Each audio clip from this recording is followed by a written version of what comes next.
Doutor, como se prevenir das medidas protetivas?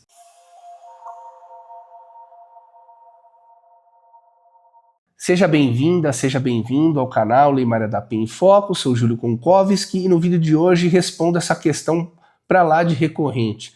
Uma dúvida muito constante dos nossos seguidores e resolvi trazer em formato de vídeo aqui para vocês, porque a sua dúvida pode ser a dúvida de outras centenas e milhares de pessoas. Então vamos lá, respondendo essa questão de como se prevenir das medidas protetivas. Veja que as medidas protetivas, hoje em dia, elas partem da vontade, do desejo de uma mulher que se diz vítima. Então a legislação, a Lei Maria da Penha, outorgou a palavra da suposta vítima a um patamar muito elevado.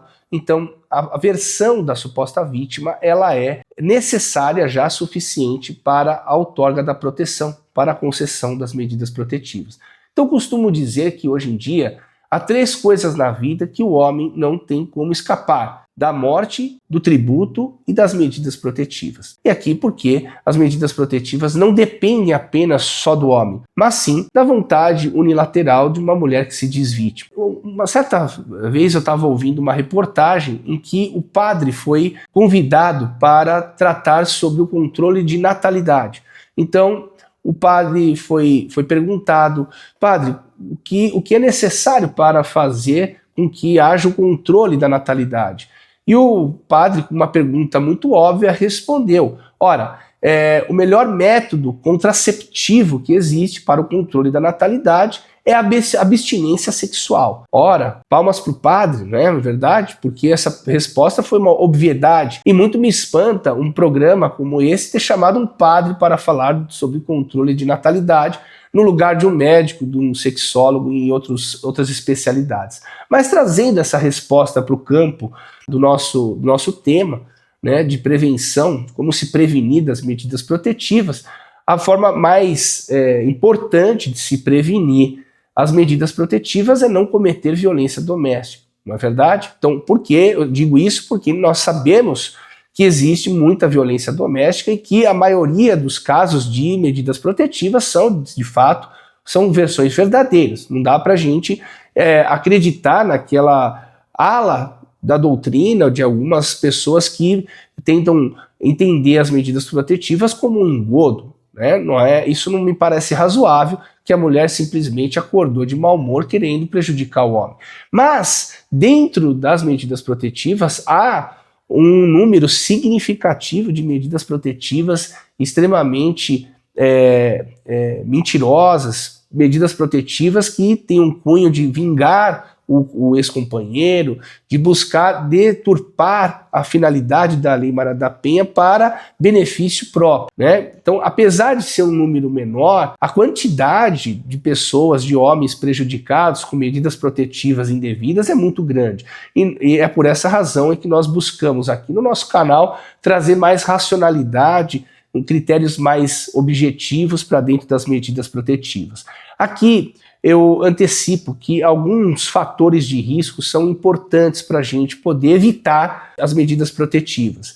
Vale ressaltar, antes de eu pontuar esses critérios, que não é possível atuar de forma preventiva na Lei Maria da Penha. Não é possível o homem constituir um advogado antes das medidas protetivas. Não há como atuar juridicamente para evitar com que a suposta vítima peça medidas protetivas. Ainda que ela tenha um histórico de inúmeras medidas protetivas inventadas, por exemplo, pode ser que naquele caso ela realmente seja vítima de violência doméstica. Então não é possível criarmos uma ferramenta ou entrarmos com uma medida judicial a fim de impedir com que essa mulher solicite medidas protetivas, solicite proteção. Perfeito? Então essa é uma premissa muito importante.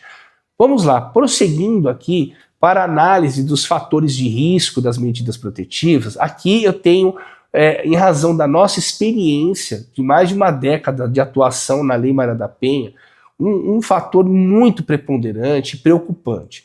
As medidas protetivas, elas são concedidas a partir da versão unilateral da suposta vítima, correto? Perfeito. Há situações nas quais um episódio que eu percebo que é um fator preponderante para o início das medidas protetivas. Significa que aquele ex-casal que acabou de se separar ainda continua residindo, coabitando no mesmo imóvel. Essa situação é a situação mais comum de início de medidas protetivas. Ora, se não deu certo o relacionamento, se vocês se separaram, houve um rompimento, não há o menor sentido de vocês continuarem residindo no mesmo imóvel. Residir no mesmo imóvel após a separação é um fator de risco muito importante. Se não acontecer o pedido de revogação no início, vai acontecer em algum momento dessa relação, porque nesse momento a relação se deturpa, há o início de discussões, há início aí de uma situação preocupante que pode e certamente dará ensejo a um pedido de medidas protetivas, e você, homem, que ficar no mesmo local coabitando com a suposta vítima, levará a pior, porque a versão que ela contar será tomada como verdade inicial pelo juiz e você será expulso da casa, e além de outras restrições como proibição de contato, aproximação. Então, você que se separou recentemente e que ainda coabita com a suposta vítima no mesmo imóvel, trate de sair, de se retirar, coloque uma pessoa, um advogado para intermediar essa relação, coloque um parente para fazer essa ponte, essa intermediação antes que seja tarde, antes que aconteça uma medida protetiva, perfeito? Então essa é uma dica de ouro para você que acabou de se separar e ainda coabita o mesmo imóvel, perfeito? Outro ponto importante, você que tem um relacionamento, que acabou de ter um rompimento, embora vocês não estejam mais residindo no mesmo imóvel, mas você, homem, busca a reconciliação, mandando mensagem constantemente, mandando e-mail, mandando pix com mensagem, ainda que essas mensagens sejam de afeto, de carinho, mensagens que não contêm cunho criminal nenhum, mas a insistência em reatar o relacionamento pode ser um motivo para que essa suposta vítima peça medidas protetivas, porque ali você está importunando ela, trazendo ali modificações à sua rotina, você pode ser taxado como um perseguidor. Então não faça isso, rompeu o relacionamento, fique na sua, não fique insistindo, não fique mandando flores, chocolates, mensagens de afeto. Ainda que seja mensagem de afeto, o número excessivo de mensagens de contato pode caracterizar a perseguição, pode gerar violência psicológica. Fique ligado, evite esse tipo de comportamento que você pode ser surpreendido com as medidas protetivas, perfeito? Outro ponto, não entre em contato com os parentes da suposta vítima, com as amigas, os amigos dessa suposta vítima, para que eles busquem dar o recado. Isso também pode ser configurado como um ato de perseguição, gerador de violência psicológica. Evite isso, evite problema para a sua vida, perfeito? Então, se esse vídeo fez sentido para você, compartilhe ele, dê o seu like e junte-se a nós, porque aqui no Fio do Bigode, e lembre-se, respeite as mulheres.